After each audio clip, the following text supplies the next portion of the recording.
The following program is a Town of Colonie television production of the William K. Sanford Town Library. It goes all my life's a circle, sunrise and sundown. The moon rolls through the nighttime till the daybreak comes around. And all my life's a circle, but I can't tell you why. Seasons spinning round again, the years keep rolling by. To look at anything, if you would know that thing, you must look at it long. I'd say stories are something you have to look at long to bring them into your heart and to bring yourself inside of them. And when you do, you'll touch the very peace those stories issue from. How's that? Once there was a grumpy, grouchy husband who liked to complain about everything, especially about the way his wife kept the house. One day he came home from cutting hay in the fields and started in again. Supper's not ready. That child is always whining. You mean the cow's not back from the pasture yet? She said, please, dear, don't be angry. I tell you what. Tomorrow let's switch places. I'll go out and cut hay in the fields, and you stay home and take care of the house, and you can show me how it's done. And the man thought, I'd like to take the day off. I'll get her chores done in the morning, and I'll sleep the afternoon away. And so he said yes, and it was agreed, and the next morning she went off, took the sickle to cut the hay, and he began the morning chores. He fed the little girl, he washed some clothes, he put cream in the churn, and he began to churn the butter. He was thinking, this is going well. The baby's happy, I'm being efficient. Maybe it would be more efficient if I went and hung up those clothes I washed so they would have the morning to dry. So he went out and pinned them on the clothesline. Now this clothesline was the sort where you pin them on about waist level and then you pull the rope to raise the line. And he had just finished pinning on the last shirt when, out of the corner of his eye, he saw the pig head up the steps into the house. Oh no, the churn! He ran into the house. Oh, he was too late. The churn had been knocked over. There was cream and bits of butter on the floor, and the baby was playing, and the pig rolling around. And oh, the man chased that pig all over the slippery, slimy floor, and he finally caught the pig, which was so slippery it fled out of his arms out the door, and the man followed. Oh no! The goats were eating the clothes on the clothesline. Oh, there was a bite taken out of each piece of clothing. The man shooed away the goats and hauled up the line and locked the pig in the pen and cleaned up the baby and mopped the floor, poured more cream in the churn and began to churn, grateful that the cow gave enough milk that he had 2 churnfuls. It had not had water or food all morning, and that was important. But he knew better than to leave the churn this time. He strapped it onto his back. And taking the baby daughter by the hand, they went out to get the cow. Now, before she went to pasture, of course, she had to have water. So he led her to the well and turned the crank to lower the bucket. And looking down at the bucket going into the well, he bent over. And the churn tipped and the cream went over his shoulder and down into the well water. Oh, all the cream in the well water.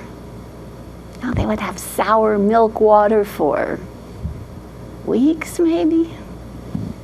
And by now it was too late to get this cow out to the pasture and still have lunch. But he had a brilliant idea. There was grass on the roof of the house. Now the house was right beside the hill. And if he put a board on the hill and rested it on the roof, he could walk the cow over. And he tried it and it worked. And pretty soon the cow was munching happily on the roof. Congratulating himself on his cleverness, the man went down to make lunch, which of course, as usual, was oatmeal. So he was grinding the oats for the oatmeal when he began to worry about that cow. What if she fell off the roof and broke her neck? He should think of a way to anchor her. Oh, he got a stout rope, and he went up on the roof, and he tied it around the cow's stomach, and then he put the other end down the chimney, went inside, and tied that end around his own waist. And now the cow was safe. So he filled a pot with water and put it on the fireplace and started to light the fire when the cow did fall off the roof. And because she was heavier than the man, he did not anchor her, but she pulled the rope and then him up into the chimney while she hung between the roof and the ground.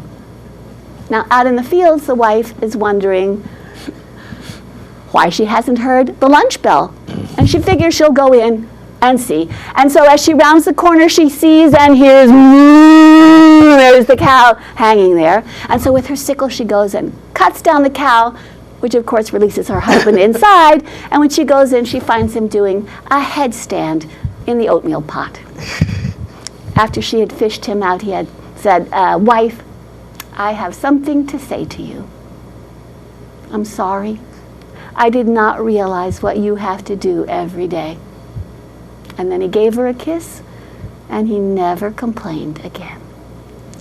So you should understand fundamentally that the reason why the Jews of Helm moved to Helms Pond was that the real estate broker offered them a land deal, which was really hard to believe. He said that this tract of land, every acre is 2 acres. You can till the soil with a teaspoon.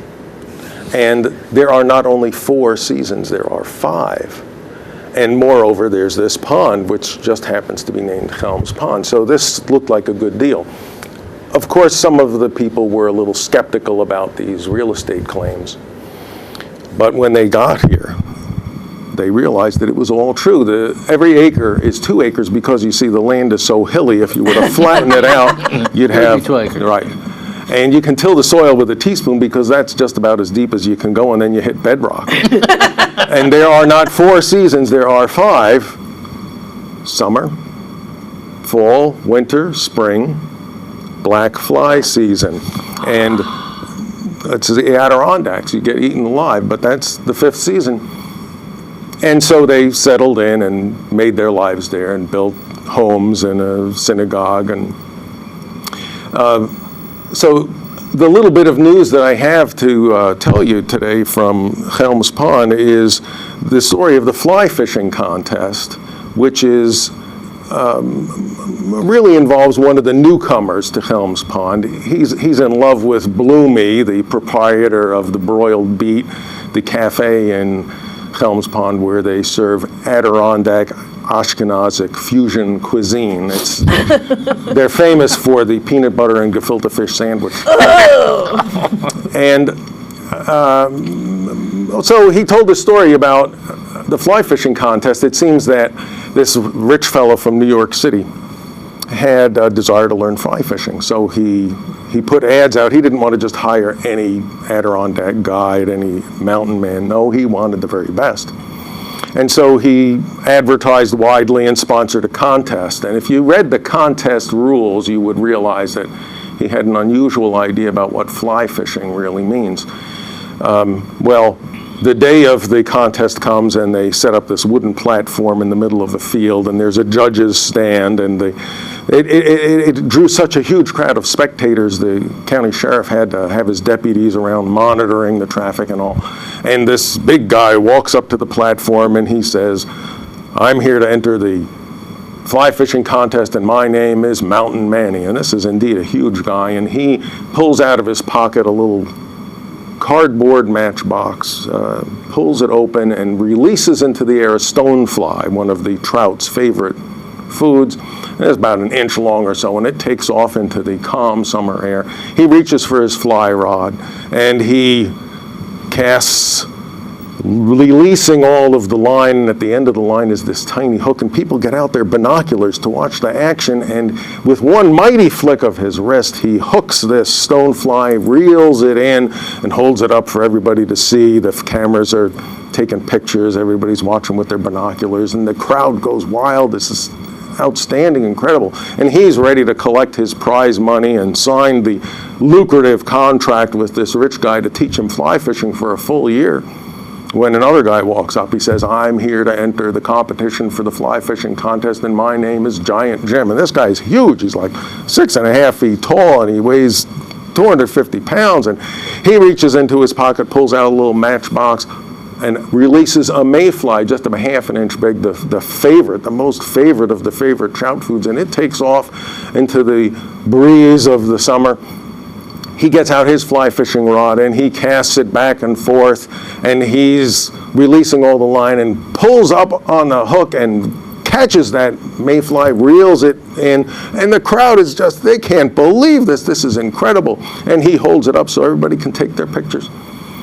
He's about to sign the contract and take the prize money when another guy walks up, and all the other Adirondack guides, they've gone home and tried to pretend that they never came because they're too embarrassed. They could never compete with this kind of talent. And here this guy comes up, he says, "I'm here to compete in the fly fishing contest, and my name is Adirondack Mendel."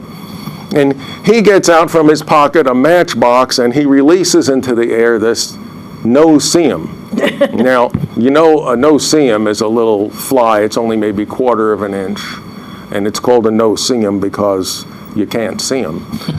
In the wild, you know, if you ever see all of a sudden somebody like runs off the trail and jumps into a lake, it's probably because they ran into a swarm of no-see-ums. These are like little tiny invisible flying piranha. They just eat you alive.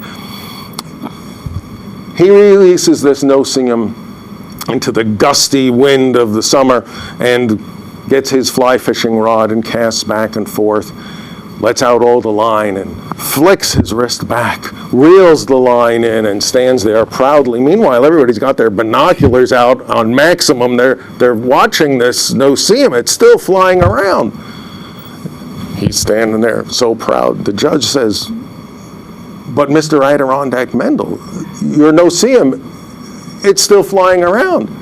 He says, "Circumcision is not meant to kill." And that's how Adirondack Mendel won the fly fishing contest. I thought I might tell this news story I found. It's from the 1920s, the African American community. So it's not what I would necessarily tell is politically correct, but I just think it's a lovely, lovely story. I don't even know if it has a name, but it's about Adam and Eve. Okay. Okay, all right. Well, this is a story about the beginning of the world and about Adam and Eve, who were, of course, the first people and who lived in just a wonderful, marvelous place. They had 40 acres of good bottom land with seeds that always sprouted and good, rich soil and just the right amount of sunny, breezy days and cool, rainy days to make the crops grow well. And the mule loved to pull the plow and the chicken was happy to lay eggs. And Adam and Eve got along so well together. They worked side by side seamlessly and they loved to laugh together. And Eve was an excellent cook and everything was perfect, except for one thing. And that was that when he could find time, Adam liked to go hunting and fishing. And when he was off on these excursions, he'd be gone a day or 2 or 3. And while he was gone, Eve had no one to talk to. Well, of course, there was no one else in the whole world. And when he was gone, she was lonely. And so one time when he came back after being gone 2 days, she said, "Now, Adam, when you're gone, I have no one to talk to, and I'm just too lonesome. So until you can find some more folks for me to talk to, I don't want you to go off hunting and fishing anymore." Well, now for Adam, this was a problem, because next to Eve there was nothing he loved more than hunting and fishing. So he began to think, what could he do about this problem? He thought and he figured and he studied and he turned it around in his mind, and he was still thinking about it a few days later when he was walking along the road, and who should he see coming toward him but the Lord? Morning, Lord. Morning, Adam, how are you? Oh, fine, thank you, Lord. You've given us so much. The soil is good, the crops are growing well, the animals are healthy. Eve sure is a good woman. We are very blessed. But today there is just one little problem. What's that? Well, Lord, you know how I like to go hunting and fishing, but, well, while I'm gone, Eve is lonely because she's got no one to talk to. I wonder if you couldn't please, Lord, make some new people. Just make some folks. Well, said the Lord, guess I could. I don't see why not. Well, sure, Adam, I could. When would you like this done?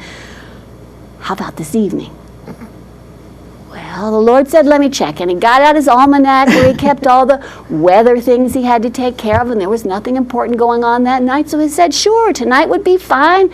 Come meet me after supper down by the creek bank where the clay is in the bank. So after supper, Adam went down there, and the Lord had him cut some nice green saplings, and they bent them into frames, and then they pulled up clay, and the Lord set the clay just right on the saplings so that he made folks. He made himself some new children. He made black children, white children, Christian children, Jewish children, Arabs, Asians, old, young, fat, skinny. And when he had finished each one, he set them up there against the fence to dry. They sure look nice, all those different kind of people all set up there. But it was getting dark, and the Lord said, oh, Adam, the sun's going down. We're going to have to finish this in the morning. So meet me here about sunup, and I'll finish off these people and put some brains in them. Well, all right, they went home the next morning. Adam was right there at the creek bank at sunup, and he was looking at an empty fence. Those people had just got up and walked off without waiting for the Lord to put the brains in them. And they have been multiplying and replenishing the earth ever since. Well, let me start with a little prehistorical context. In a prehistoric time, a small group left the camp to forage for food.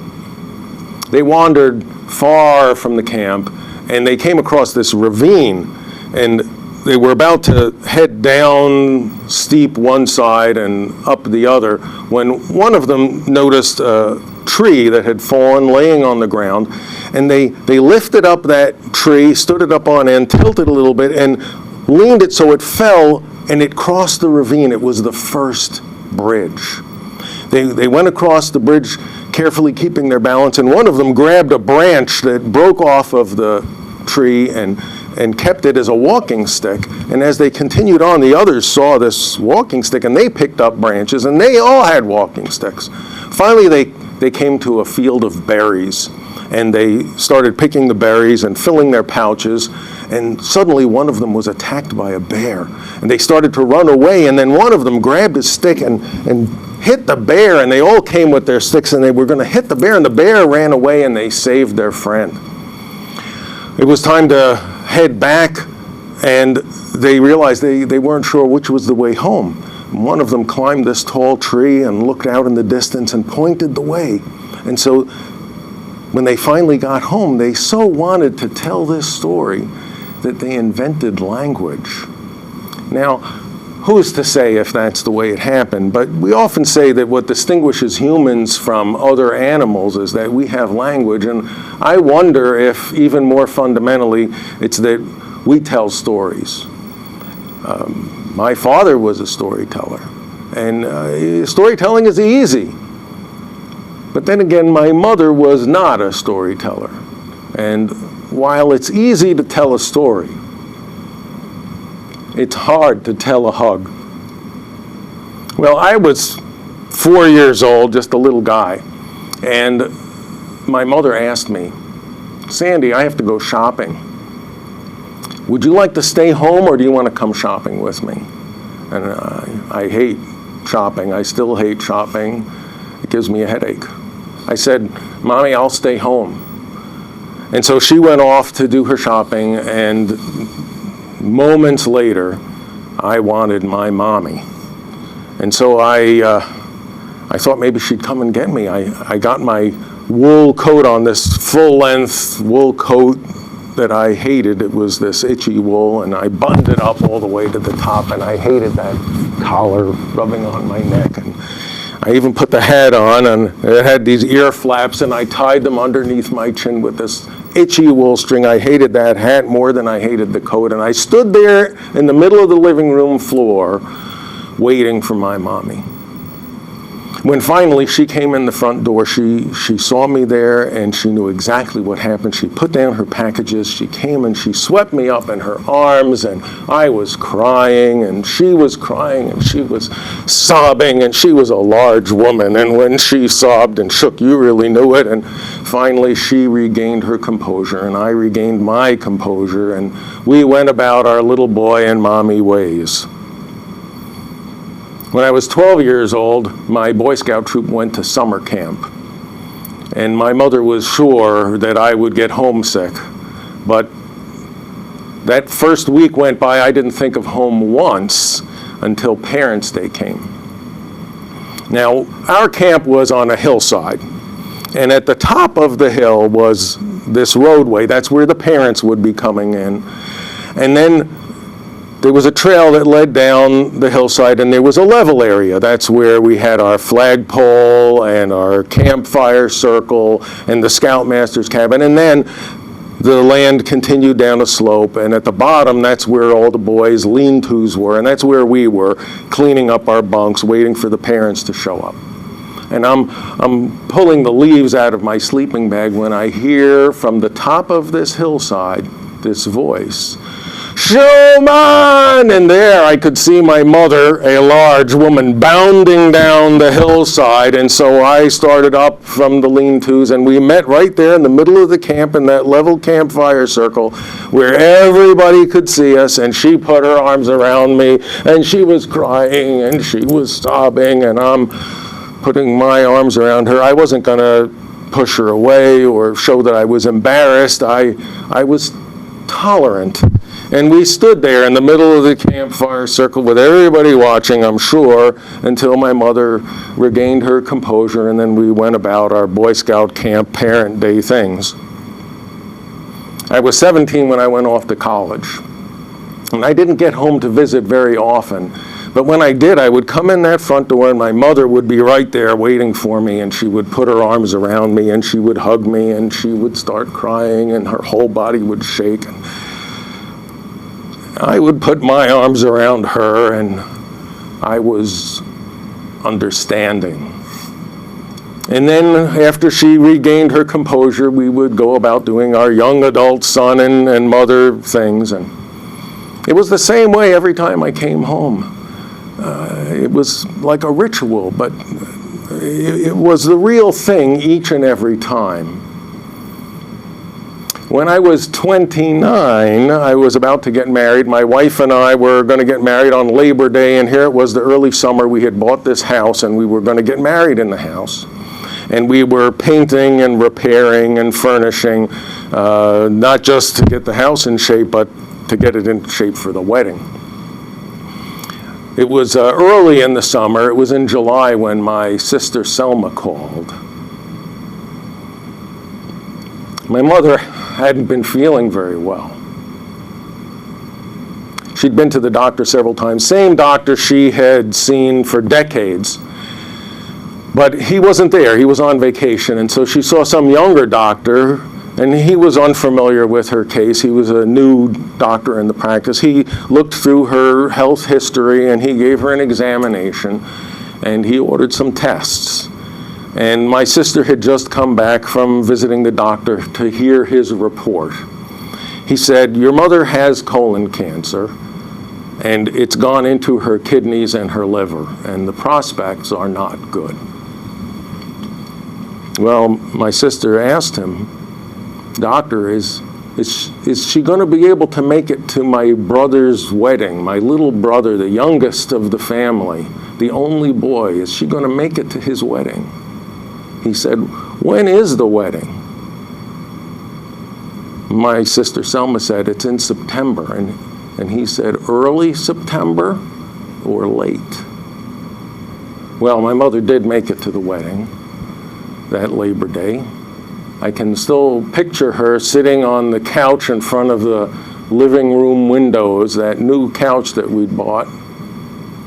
I can see her there and all the people in our family, our two families, meeting each other and talking and eating, and my mother introducing people and making them feel comfortable. After the wedding, my wife and I made the 3-hour trip to where my parents lived, and just about every weekend, all through that fall and winter until the following spring. She died on April 4th. Well, it was a couple of years after that we were having our first child, baby Ben. And that following spring, when Mother's Day came around, he was 5 months old. Now, Mother's Day for me had never been the same.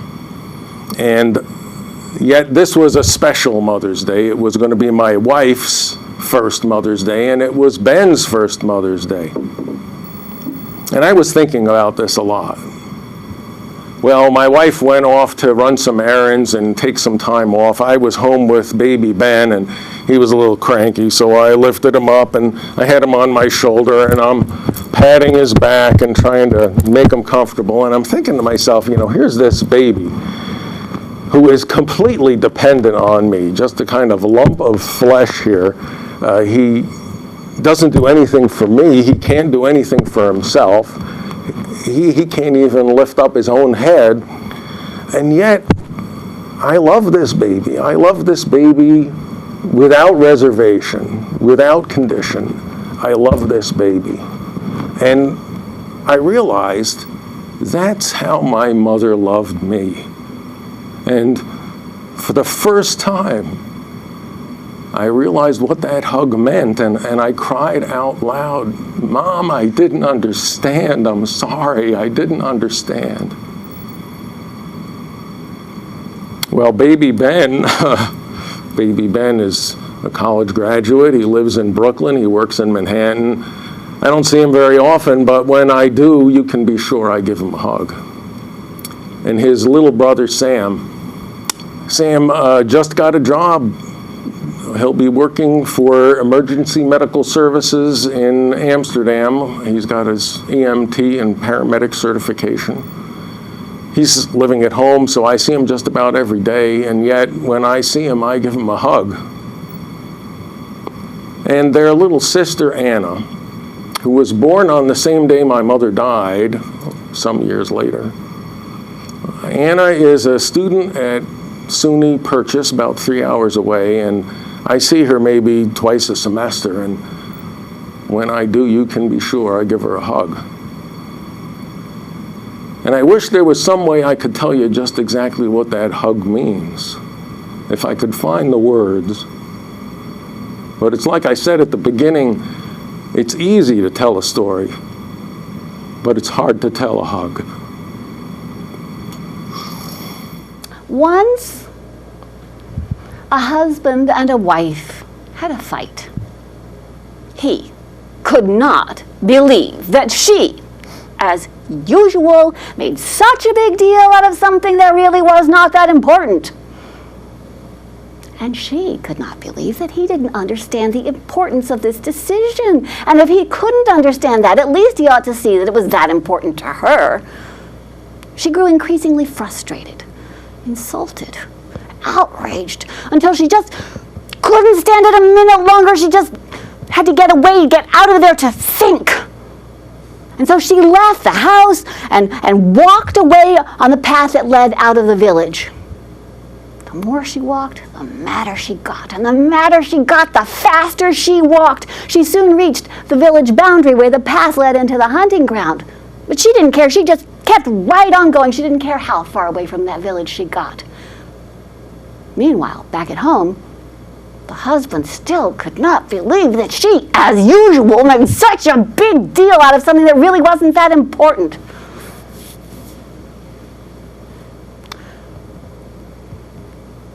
Well, if it really wasn't that important, maybe they could do it her way. It really wouldn't make that much difference.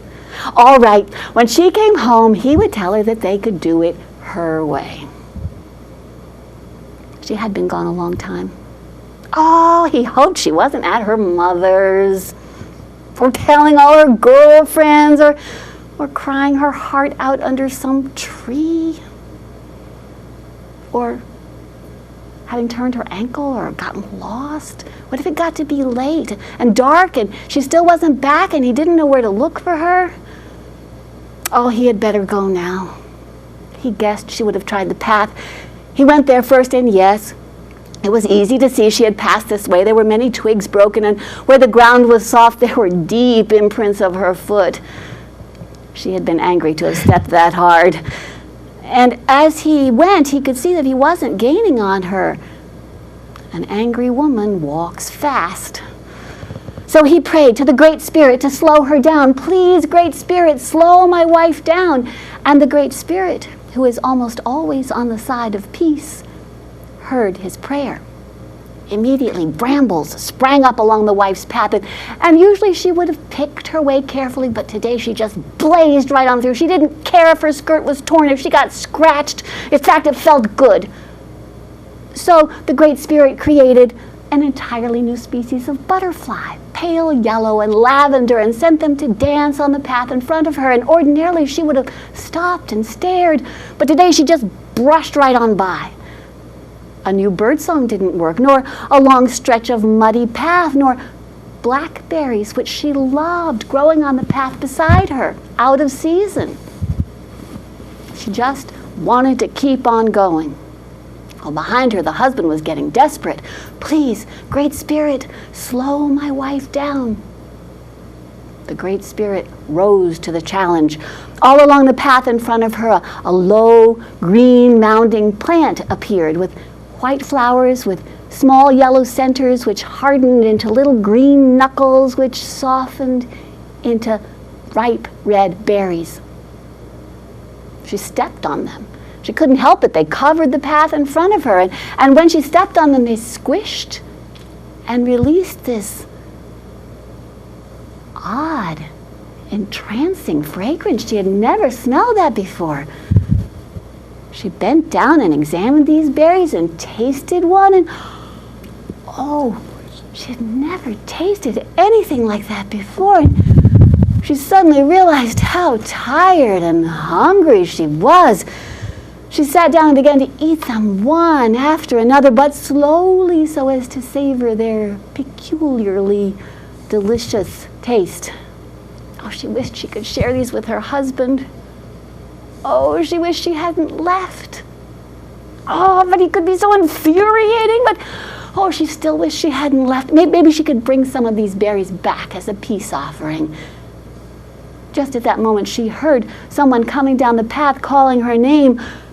It was her husband. Wife, wife, I love you. We can do it your way.